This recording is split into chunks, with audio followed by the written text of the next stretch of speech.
आपने इस नए वीडियो में मैं एक बार फिर आपका स्वागत करता हूं। हम पढ़ रहे थे अकाउंटिंग इक्वेशन या लेखांकन के समीकरण। तो आइए इसको समझने से पहले हम अपनी पिछले वीडियो में हमने अकाउंटिंग समीकरण के बारे में जो पढ़ा उसमें ये था कि जितनी भी संपत्तियां हैं, जो भी एसेट्स है, वो लायबिलिटीज के बराबर होनी चाहिए। सीधा सा समीकरण है कि all assets is equal to all liabilities. तो कल के इसके पहले के वीडियो में हमने संपत्तियों के बारे में पढ़ा कि संपत्तियों में किन किन संपत्तियों को लिया जाता है, संपत्तियां क्या होती हैं और लायबिलिटीज क्या होती हैं। और आज हम पढ़ते हैं इसके इक्वेशन को बना के देखते हैं, इसके समीकरण को बना के देखते हैं कि इसको कम ज्यादा करने से क्या प्रभाव पड़ता है और इसके अलावा इसका क्या इफेक्ट पड़ता है हमारे। अब इक्वेशन का मतलब है कुल दायित्व बराबर कुल संपत्ति, total liabilities is equal to total assets. ये तो आप कल के वीडियो में समझ ही चुके थे। अब इसको इक्वेशन को कम ज्यादा करके देखते हैं कि क्या इसका प्रभाव पड़ता है। अब देखिए यहां पे माफ कीजिएगा,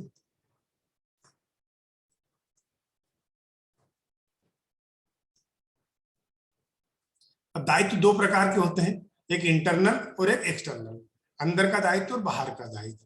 तो बाह्य दायित्व बराबर टोटल एसेट्स माइनस पूंजी। बाह्य दायित्व मतलब टोटल कुल संपत्ति जो उसमें से पूंजी माइनस कर दें। भाई आपकी अपनी संपत्ति है तो पूंजी माइनस कर दें, टोटल एसेट्स में से आपकी अपनी कैपिटल निकाल दो, तो जो बच जाएगा वो बाह्य दायित्व वो या एक्सटर्नल लायबिलिटीज, अदर लायबिलिटीज होगी। टोटल एसेट जो है आपकी, टोटल कुल संपत्ति जो है आपकी, उसको आप बेच दीजिए। बेचने के बाद उसमें से अपने जो पैसे आपने व्यापार या फर्म में लगाए हैं उसको निकाल दीजिए। अब जो पैसा बच गया आपके पास, ये पैसा क्या है, बाह्य दायित्व है, यानी ये पैसा आपको कहीं ना कहीं चुकाना है। अब इसके बाद अब देखिए एक और इक्वेशन बनती है, दायित्व प्लस पूंजी प्लस लाभ प्लस आय बराबर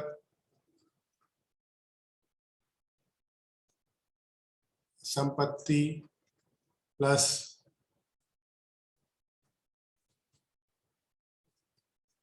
व्यय प्लस हानि। कैसे? देखिए जो दायित्व है, ये दायित्व जो है इसके अंतर्गत आप पूंजी जोड़ दीजिए।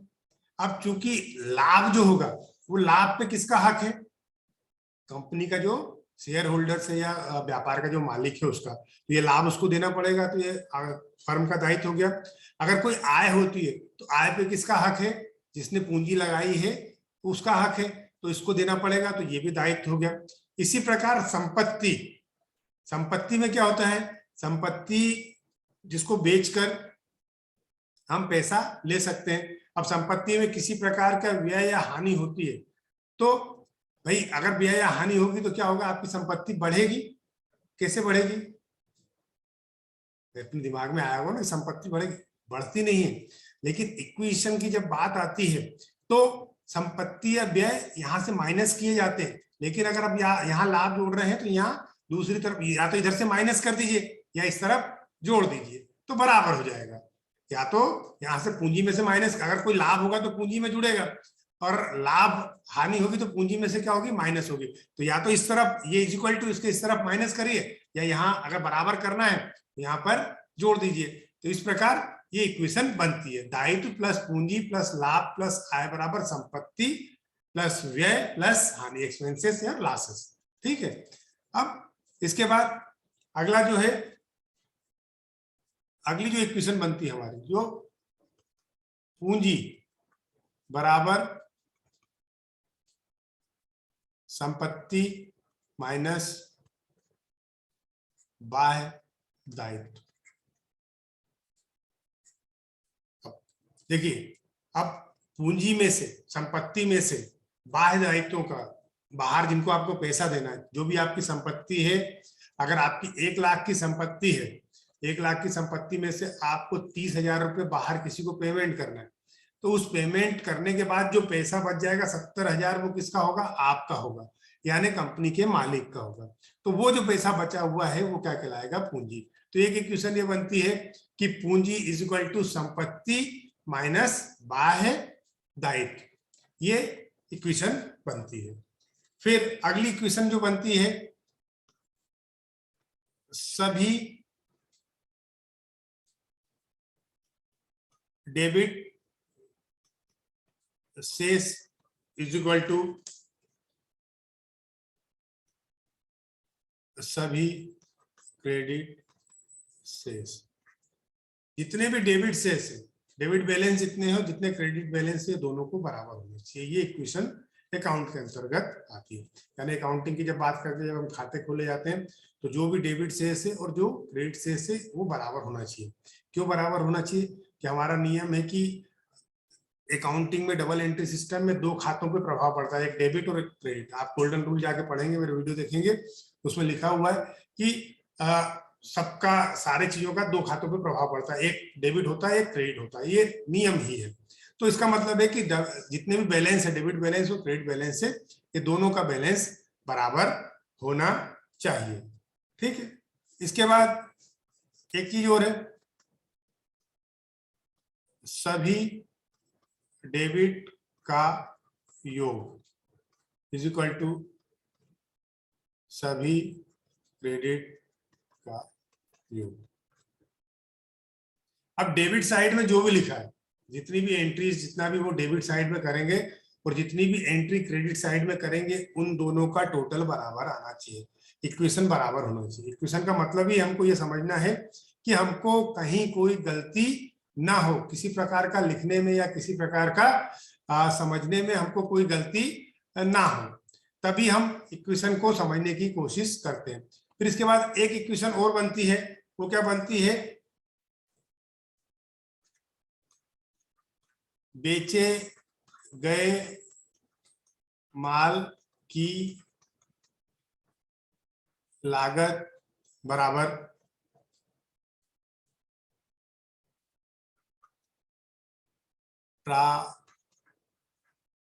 प्रारंभिक स्कंद प्लस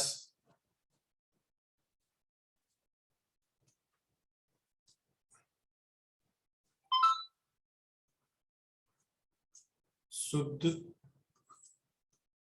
क्रय प्लस प्रत्यक्ष व्यय प्लस माइनस, माइनस होगा,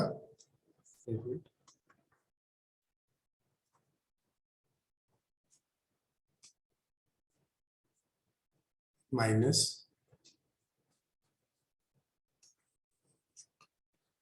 अंतिम रहतिया। ठीक है। अब बेचे गए माल की लागत, जो माल बेच दिया आपने, अब जो माल बेच दिया वो कहां से आया, कैसे आया, उसका कैलकुलेशन कैसे करोगे? आप कितना माल बेचा, तो फिर यह इक्वेशन काम आती है। तो आपके पास ओपनिंग स्टॉक, स्कंद, स्टॉक, स्कंद, रहतिया, ये इसको बोलते हैं। ठीक है, तीनों शब्द एक ही है। प्रारंभिक ओपनिंग स्टॉक बोले या प्रारंभिक स्कंद बोले या प्रारंभिक रहतिया बोले, रहतिया, स्टॉक, स्कंद एक ही चीज है। तो कई बार बोलने में शब्दों का चयन होता है, तो आप उसका ध्यान रखिएगा। तो ओपनिंग स्टॉक में से अगर आपके पास 10 रुपए का ओपनिंग स्टॉक है और आपने 50 रुपए का माल और खरीद लिया, तो टोटल कितने का हो गया? 60 रुपए। ठीक है, इसमें 5 रुपए आपने खर्चे कर दिए, तो कितने का हो गया? 65 रुपीज। और अंत में आपके पास 15 रुपए का माल बच गया। 65 में से माइनस कर दीजिए 15 रुपए, तो अब क्या हुआ? 15 रुपए का माल बच गया। इसका मतलब है कि आपने 50 रुपए का माल बेच दिया।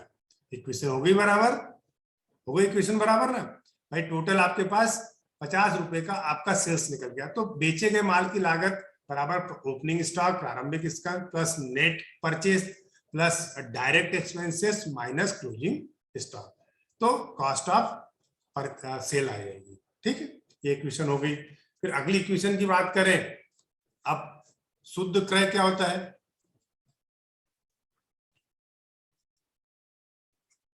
शुद्ध क्रय बराबर नगद क्रय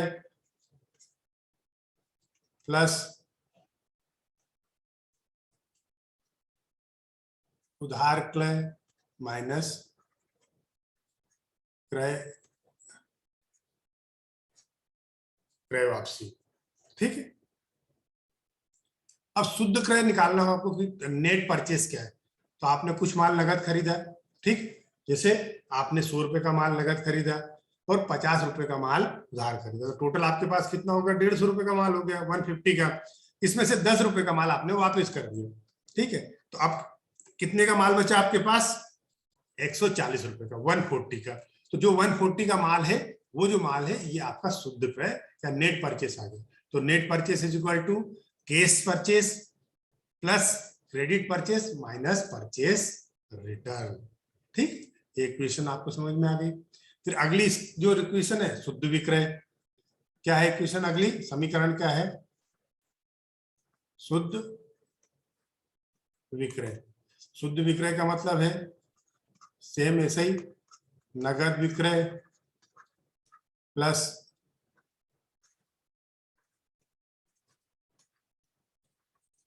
उधार विक्रय माइनस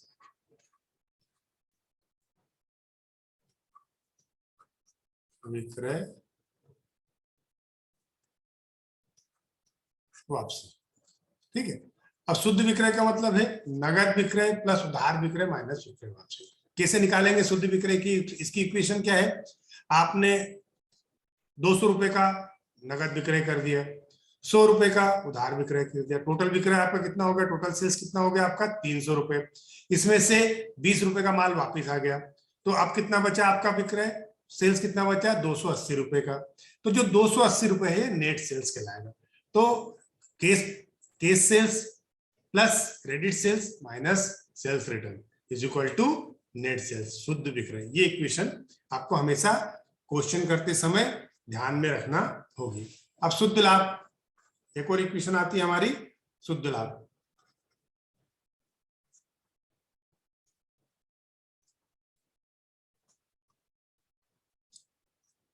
शुद्ध लाभ बराबर सकल लाभ माइनस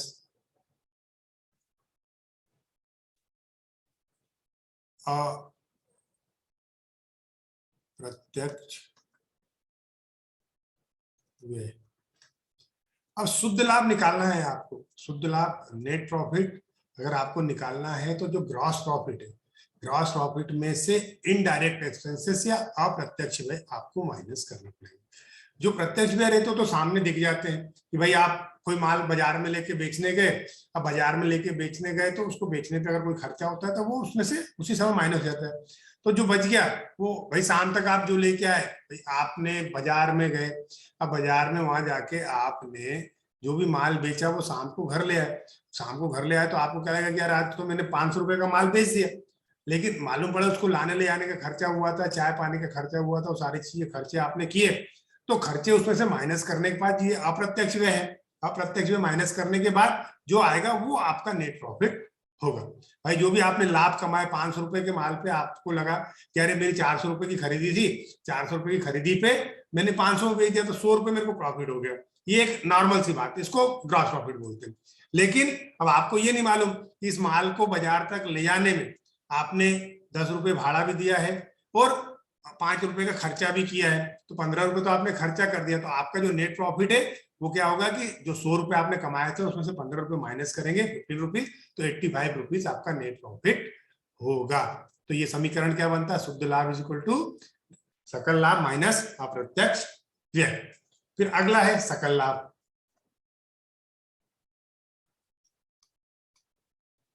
सकल लाभ बराबर शुद्ध विक्रय माइनस बेचे गए माल की लागत।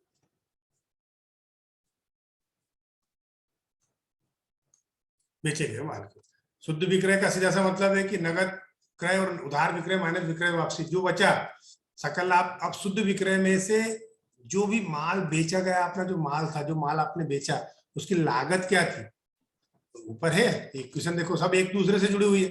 ये बेचे गए माल की लागत, तो प्रारंभिक ओपनिंग स्टॉक प्लस शुद्ध क्रय प्लस प्रत्यक्ष व्यय माइनस अंतिम स्टॉक, तो ये बेचे गए माल की लागत आ गई। अब शुद्ध विक्रय में से इसको घटा देंगे तो आपको ग्रॉस प्रॉफिट या सकल लाभ आ जाएगा। तो इस प्रकार ये इक्वेशन हमेशा बनती रहती है। इसको अच्छे से एक बार और वीडियो देख लेना, समझ लेना।